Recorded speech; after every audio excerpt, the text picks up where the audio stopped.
Bonjour les enfants, bonjour Julie, Samuel et Pablo. Est-ce que vous vous souvenez, voici un mois environ, on avait eu la petite ramasseuse de mots qui essayait de retrouver les mots perdus par sa grand-mère.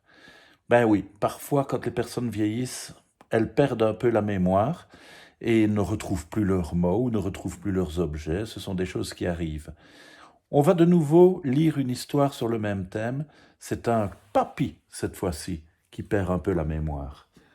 Vrai de vrai, papy.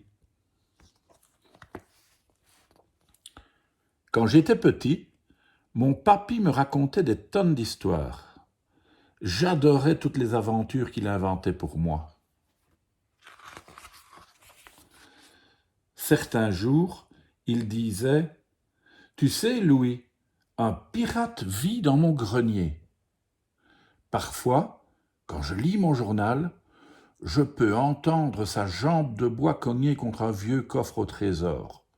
Toc, toc, toc, toc. Vrai de vrai.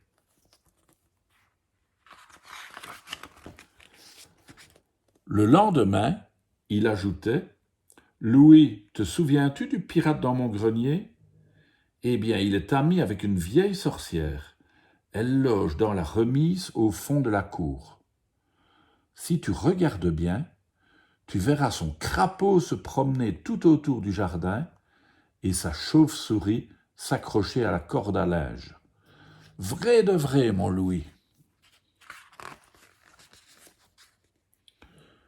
Quand je lui demandais ce que c'était ce trou dans le coin du salon, il me répondait « Ah, ça, c'est parce qu'un homme habite dans ma cave.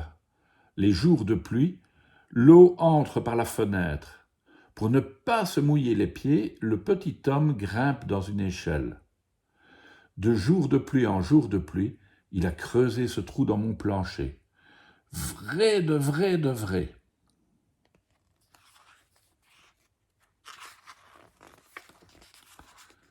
Maintenant que je suis grand, papy ne raconte plus d'histoires.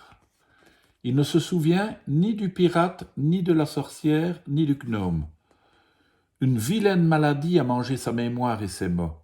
Elle a même enlevé son sourire. Comme chaque semaine, je vais visiter mon grand-père avec papa et maman.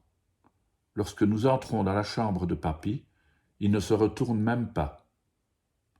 Les voitures qui passent dehors sont plus intéressantes que nous. Moi, si je ne réponds pas quand maman me parle, elle me gronde aussitôt, mais elle laisse papy regarder par la fenêtre. Pourtant, je vois bien que maman a de la peine. Tout à coup, une histoire que papy me racontait apparaît dans ma tête. Je lui dis « C'est moi, Akimo Kata. Je suis un grand guerrier, le meilleur ninja de tout le Japon. J'ai une arme secrète. Je fige mes adversaires en leur faisant boire un thé très spécial. L'ingrédient secret de ce thé, sais-tu ce que c'est ? »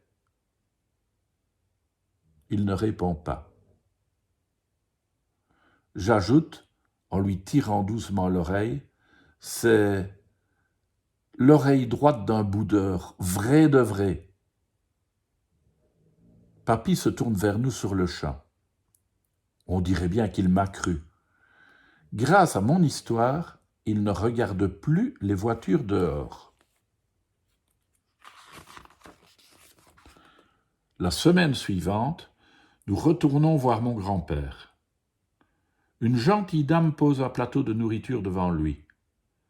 Papy pique sa fourchette dans la boulette de viande et il écrase ses pommes de terre. Il joue dans son assiette sans manger une seule bouchée. Avant, papy me racontait toujours la même histoire quand je refusais de manger. Ça pourrait peut-être fonctionner ? Je lui dis alors « Je suis Mabaloulou Ier, un chasseur connu dans toute l'Afrique. Je ne chasse que les meilleures gazelles du monde, les plus tendres et les plus délicieuses. Cette gazelle, je l'ai chassée pour toi, vrai de vrai. J'ai traversé la brousse, j'ai combattu des milliers de lions, et tu ne veux même pas y goûter ? » Papy me regarde d'abord avec un air surpris. Il relève un sourcil, puis il pique une bouchée de viande du bout de sa fourchette et la plonge dans sa bouche. Petit à petit, il vide son assiette. Durant toute la semaine qui suit, je pense très fort à Papy. J'essaye de trouver la meilleure histoire, celle qui tracera un sourire sur son visage. Le jour de la visite, je m'approche de Papy et je dis « Me voici, Albini, le meilleur magicien du monde. Je suis venu de très loin pour exécuter mon plus grand tour juste pour toi. Je vais faire apparaître devant tes yeux quelque chose d'extraordinaire, vrai de vrai. » J'agite les bras en prononçant la formule magique. Abracadabri, spaghetti, abracadabra, queue de rat. Souris ici, souris là, sourire sort d'ici, sort de là. Je regarde derrière son oreille, mais je ne trouve pas ce que je cherche. Je vérifie dans le sac à main de maman, toujours rien. Je fouille dans ma poche, victoire. Je montre à Papy le bonhomme joyeux dessiné dans ma main et je lui dis « Le voici ton sourire, je te le rends maintenant. » Je pose ma paume sur sa joue qui pique. Au même moment, le visage de Papy devient tout joyeux. Sa vilaine maladie n'avait pas mangé son sourire, elle l'avait simplement bien caché, tout au fond de son cœur. Quelques jours plus tard, j'entre le premier dans la chambre de Papy. J'ai si hâte de le faire sourire. Il ouvre lentement la bouche et dit « Qui es-tu, toi ?» Maman répond « C'est Louis, ton petit-fils ?» Il fronce ses énormes sourcils. « Je ne connais pas de Louis, ajoute-t-il. Je suis heureux que Papy parle enfin, mais il ne me reconnaît pas, et cela me fait beaucoup de peine. J'ai alors une idée. C'est parce que mon vrai de vrai nom est Claudio Esperanza, le lutin joueur de tours. Je me suis déguisé pour ne pas que tu me reconnaisses. » Il éclate de rire.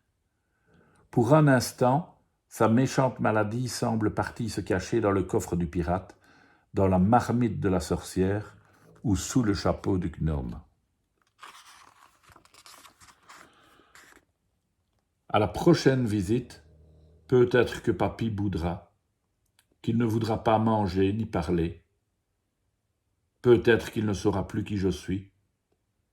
Mais maintenant, c'est moi qui ai le pouvoir magique de Papy, celui de toujours inventer la bonne histoire pour le faire sourire. Vrai de vrai. Voilà les enfants. Et vous, vous racontez aussi des histoires à vos grands-parents? C'est chouette, hein? À demain.